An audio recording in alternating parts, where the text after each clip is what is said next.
oldest of three sisters, and at 32, I was the only one living.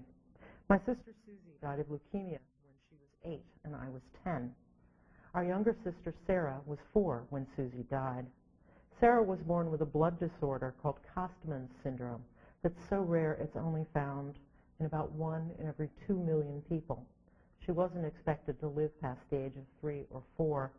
She died when she was 27, and I was 32.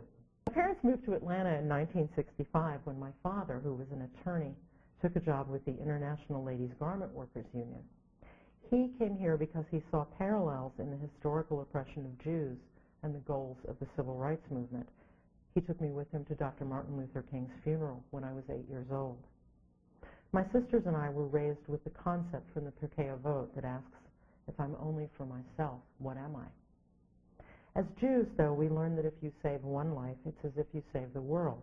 But my family could not, in these circumstances, save their own. When the weather is warm, I daydream about an imaginary afternoon on a late summer vacation, the three of us together. Susie and Sarah and I lie on the periphery of a body of water, a glittering blue swimming pool, somewhere almost shabby, maybe the motel with microwaves and concrete patios on the Gulf Coast of Florida, or somewhere more beautiful, a salt, sticky beach on Cape Cod. Mindful of the demands on husbands and kids, we've pried one single week from our separate calendars, drawing red pencil squares around that block of days set aside for soggy towels and frayed tennis shoes that leak sand like cracked hourglasses.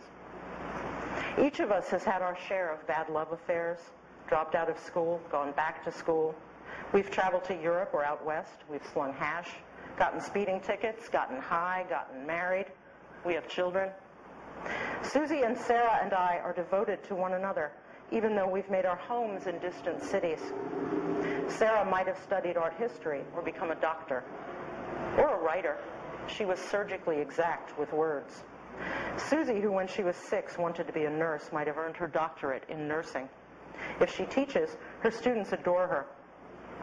She's tough on them, but her laugh is a happy spike in a steady current of energy.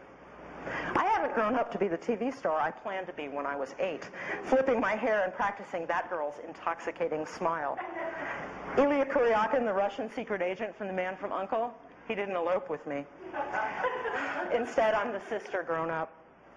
My sisters and I have created a tribe of children still unaware that their job will be to remember us. Our sons and daughters see us as moms and indistinctly as sisters. We bicker, we roll our eyes. Keeping peace, we don't speak about certain things. A borrowed car that came back with a cigarette burn in the upholstery, or an emergency loan for a college weekend still unpaid. We snort at Susie's history of boyfriends, Sarah's very orderly cooking, and my tall tales. We worry about our parents growing old, and we avoid talking about what we'll do when they can no longer live alone. Our dream children look like their mothers. Mine tend toward plumpness. Susie's are forceful and athletic. Sarah's are elegant. They shout and argue and make peace in predictable cycles. They smell like vapor from their sunscreen, baked chemical coconut desserts. We three lie flat on our backs on chaise lounges near enough to our offspring to stay alert to their safety. Marco, my children yell. Polo, their cousins call back. Our husbands never materialize in this fantasy. It's just us. We sisters drowse in the sun, happy to be side by side with next to nothing to do. As I write this, I'm 47, the eldest. Susie would be almost 46. Sarah would be 42.